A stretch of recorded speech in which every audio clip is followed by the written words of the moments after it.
আমরা ইফতার করতে হইব, তাড়াতাড়ি মুড়ি দে। ওই মা বইয়েন, অল্প দিতাম, বইয়েন।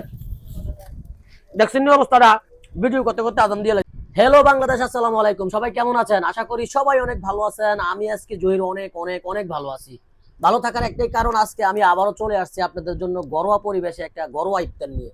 আজকে কিন্তু আমি আমার পরিবারের সবার সাথে ইফতার করব। তো আজকে যেহেতু আমি আমার পরিবারের সবার সাথে ইফতার করব, তাহলে একটু কাজ টাজ কইরা তারপরে তো ইফতার করতে হইব নাকি। পরিবারের সবাই তো অনেক কষ্ট করছে, এগুলা বানাইছে, এগুলা গোছাইছে, তাদেরকে কোনো আবার নতুন করে কষ্ট দিতে আমি চাচ্ছি না। আপনারাও কি আমার মতো যে পরিবারের মানুষকে একটু সুখ দিতে চান, একটু ভালোবাসা দিতে চান, তাহলে অবশ্যই প্রত্যেকের ঘরে ইফতার করবেন। ইফতার করিয়া পরিবারের মানুষকে একটু শান্তি দিবেন। আসলে আজকের ইফতারের আয়োজনটা বিগ বিগ বিগ একটা আয়োজন। এই আয়োজনে কি কি থাকতেছে সেটাই আজকের ভিডিওতে আপনাদেরকে আমি দেখাবো।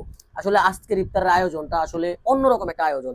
সর্বপ্রথম হয়েছে এই যে, আমি গেছে কালকে একটা তরমুজ কিনছিলাম, বলছিলাম না রুবেল ভাই সোহেল ভাই আমার একটা তরমুজ দিছিল। এই তরমুজটা ভালো একটা তরমুজ পড়ছে, আসলে এতটাই মজার একটা তরমুজ পড়ছে যে আমাদের এখানে একদিনে তরমুজটা শেষ হয়ে গেছে। আর এখানে আছে আরেকটা জিনিস, কি জানেননি?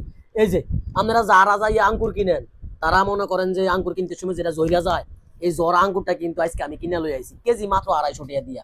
এর মধ্যে রয়েছে আরেকটা ফল, আমি আসলে চিনিও না ঠিক মতন। এটা দেখতে পুরাপুরি কেমন যেন একটা স্যাঙ্গার মতো লাগে, তবে এটা খাইতাম না, এটা আঙ্গু ঘরের মহিলারা খাইবো। এটা হেতা করে দিয়ে দিলাম। এর মধ্যে আমার আম্মা আজকে বাজারে গেছিল, জুতা টুতা কিনছিল, ওটির যাবতীয় যা যা লাগছে কিনছে। কেনার পর ওরা ঘড়ি ঠুস করে 1 কেজি পেয়ারা লই আইছে। এই পেয়ারাও কাটতে আজকে দিয়ে দিছে আমদারে ইফতার করার লাগিয়া। এর মধ্যে আছে, এর মধ্যে খাজুর। আরে খানার খানা কুমিল্লার মানুষ যে কত খাইতো। আরে আমি জহির যে শুধু খাই তা না, কুমিল্লার মানুষ সবাই খায়। এর মধ্যে যে সোলা আছে, আমরা সোলা কোনা এবার বিজা বুট কই বুঝছেন, সানা বুট কই। এই অল্প কটা রাখছি কার লাগে জানেন না? আমার খুব জুনাদের লাগে। এতে আবার চানা বুট অল্প কটা না রাখলে এতে উড়মারি সুর করবো, এই ঘরের মানুষে শান্তি মতন এত ইফতারও করতে দিত না। আজকের ভিডিওটাতে আপনারা আনার কারণ রয়েছে কিতা জানেননি?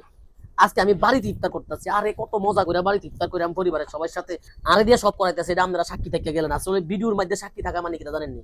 মাঝে মাঝে আমরা ভিডিওতে সাক্ষী রেখে দিই যা আমরা বলে কিছু করতারি না। পুরুষ মানুষ বলে খালি কাম করে আর ভাত খায় আর বলে কিছু করতারা না। এই যে বুট মুড়ি তো মাখতারে, পুরুষ মানুষ ফার নাকি আর। তা আমার পরিবারের সবাই আসলে আমি মন থেকে ভালোবাসি, ওই ভালোবাসাটাই তাদের কাছে দেখাইতেছি। আমি নিজে মাইকাটাকে আজকে একখানো কইরা তারপরে তারা মন ভরে খাওয়ামু। যদিও আমার মনের মধ্যে অনেক কষ্ট থাকে, তারপরেও কিন্তু তাদেরকে আমি মন ভরে আজকে খাওয়ামু। এই যে এগুলো তো আপনারাও দেখেন, সবসময় আপনার মাঝে হয়তো থাকে আদাম কুড়িটা দৈন্যতা আছে, দৈন্যতায় এই যে দেখেন অবস্থাটা, কাটা পেঁয়াজ, কাটা টমেটো, কাটা ধনিয়া পাতা, কাটা শসা, কাটা কাঁচামরিচ, এই সবগুলো যদি অ্যাডজাস্ট করে দিয়া দেই রে ভাই, মনে হয় কি যে হইব। লগে একটু লবণ দেখি অবস্থাটা কি হয়। আজকে এমন ভাবে মিক্স কইরাম, এই বুট মুড়ি খাইয়া আমার আব্বা আম্মা জিব্বার মধ্যে লাগিয়া থাকবো পুরা বছর ধরে, পুরো 11 মাস ধরে এতার জিব্বাত লাগিয়া থাকবো যে কবে আবার